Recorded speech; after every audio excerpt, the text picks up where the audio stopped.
સર્વ કરી શકો છો અને ખૂબ જ ટેસ્ટી બને છે। તો અહીંયા ખાટો અને મીઠો બંને સ્વાદ આવશે અહીંયા। હેલો ફ્રેન્ડ્સ, આજે આપણે કેરીનો છૂંદો બનાવીશું। કેરીનો છૂંદો બનાવવો એકદમ ઇઝીલી અને સરળ છે। જો પહેલી વાર બનાવતા હશો તો પરફેક્ટ માપ સાથે બનાવીશું। તો અહીંયા વજનમાં 500 ગ્રામ કેરી લીધી છે અને કેરી છે તે રાજાપુરી કેરી લીધી છે અને કેરી પસંદ એવી કરવાની છે કે જે કડક અને કાચી હોય એવી પસંદ કરવાની છે। જો છૂંદો બનાવતી વખતે રાજાપુરી કેરીનો છૂંદો બનાવવાથી તો તે દળવાળી હોય છે અને એકદમ એમાં ગરબનો ભાગ વધારે હોય છે। તો કેરીને આપણે સારી રીતે ધોઈ લઈશું। જો પહેલી વાર બનાવતા હશો તો પણ આપણે આંખ બંધ કરી અને આપણે મસાલા એડ કરવાના છે।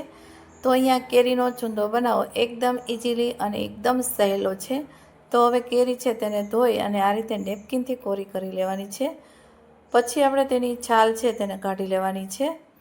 તો અહીંયા ટ્રીક અને ટિપ્સ સાથે બનાવીશું તો છૂંદો છે તે ખૂબ જ રોટલી, ભાખરી, પરાઠા સાથે તમે અથવા તો ટિફિનમાં બાળકોને પણ આપી શકો એવો ટેસ્ટી આપણે મુરબ્બો બનાવીશું।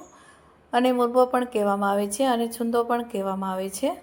તો અહીંયા આપણે છાલ કાઢી લીધી છે। હવે એને અહીંયા મોટા કણાવાળી ખમણી તમારે લેવાની છે। મોટાવાળી ખમણી હશે તો જેની કળી છે તે મોટી મોટી થશે અને મુરબ્બો ખૂબ સારો એવો દેખાશે અને છૂટો છૂટો થશે। તો અહીંયા આપણે ખમણીથી કેરીને છોલી લેવાની છે।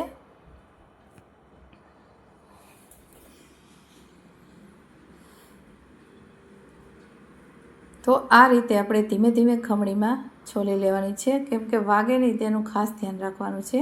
તો અહીંયા આપણી જે કેરી છે તે આ રીતે છોલાઈ ગઈ છે। હવે અહીંયા અથાણા બનાવતી વખતે હંમેશા સ્ટીલના વાસણનો ઉપયોગ કરવામાં જોઈએ। સ્ટીલના વાસણમાં એકદમ સરસ એવું તમારા વાસણમાં કાણા પડશે નહીં અને સ્ટીલના વાસણમાં અથાણા છે તે હંમેશા બનતા હોય છે, કેમ કે કેરી ખાટી હોય છે। તો અહીંયા છૂંદો આપણે એડ કરી દીધો છે। હવે અહીંયા આપણે મીઠું એડ કરીશું, અડધી ચમચી જેટલું। અહીંયા મેં વજનમાં 1 કિલો કેરી લીધી છે અને છૂંદો છે તે ખાટો અને મીઠો હોય છે। અડધી ચમચી જેટલી આપણે હળદર પાવડર એડ કરીશું અને તેને હાથની મદદથી બરાબર મિક્સ કરી લેવાનું છે। જો બરાબર મિક્સ થશે તો મીઠું અને હળદર છે તે છૂંદો છે તે એબ્ઝોર્બ કરી લેશે।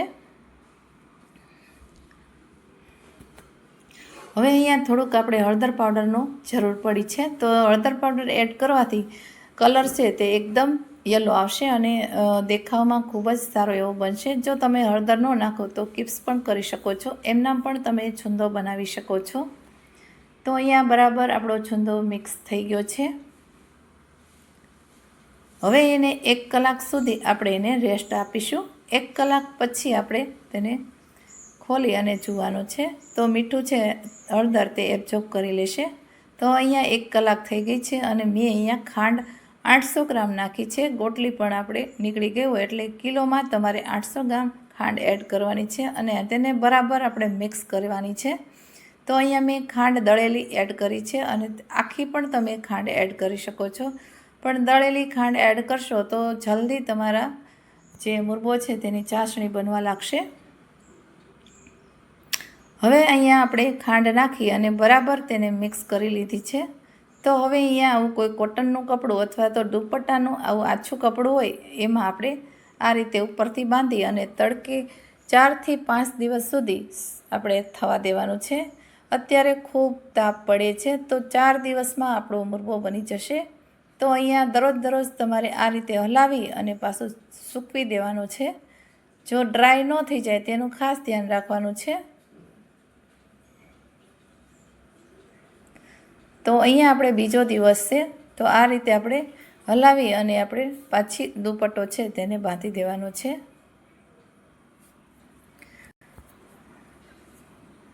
હજી આપણો 1 તાર જેવી ચાસણી થાય ત્યાં સુધી આપણે થવા દેવાનું છે છૂંદાને। હવે અહીંયા આપણે કોટનનું કપડું છે તેને આ રીતે બાંધી દઈશું। હવે તમે જોઈ શકો છો 4 દિવસ થઈ ગયા છે। આ રીતે દરરોજ આપણે છૂંદાને હલાવી અને સૂકવી દેવાનો છે। હવે અહીં આપણો છૂંદો બની અને રેડી થઈ ગયો છે। તમે જોઈ શકો છો ખાંડ છે તે એબ્ઝોર્બ કરી લીધી છે। અહીંયા મારા હાથમાં એકદમ તાર જેવી ચાસણી થાય છે અને ચિકાસ થઈ ગઈ છે. તમે આ રીતે જોઈ શકો છો. તો હવે આપણો છુંદો રેડી થઈ ગયો છે. તો હવે છુંદાને આપણે સાઈડમાં મૂકીશું અને અહીંયા આપણે એલચીના દાણા 2-3 એડ કરીશું. આ છુંદામાં આપણે મસાલા થોડાક એવા કરી લઈશું. તો એલચી નાખવાથી આ મુરબામાં ખૂબ જ ટેસ્ટ સારો એવો આવે છે. હવે અહીંયા આપણે 5 થી 6 નંગ એલચી આપણે લીધી છે. તેનો પાવડર આ રીતે એડ કરી દેવો ઉપરથી. હવે અહીંયા 10 થી 12 જેટલા કાજુ આ રીતે કટિંગ કરેલા છે અને બદામ લીધી છે.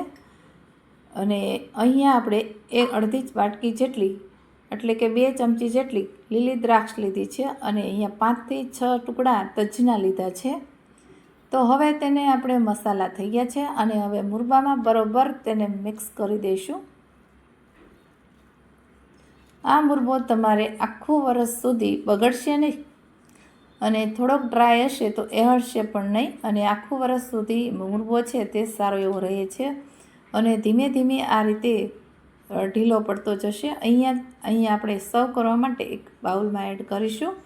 તમે આ મુરબો ભાખરી, રોટલી, પરાઠા, થેપલા સાથે પણ સર્વ કરી શકો છો. સવારના નાસ્તામાં આવો મુરબો તમે સર્વ કરી શકો છો અને ખૂબ જ ટેસ્ટી બને છે. તો અહીંયા ખાટો અને મીઠો બંને સ્વાદ આવશે અહીંયા.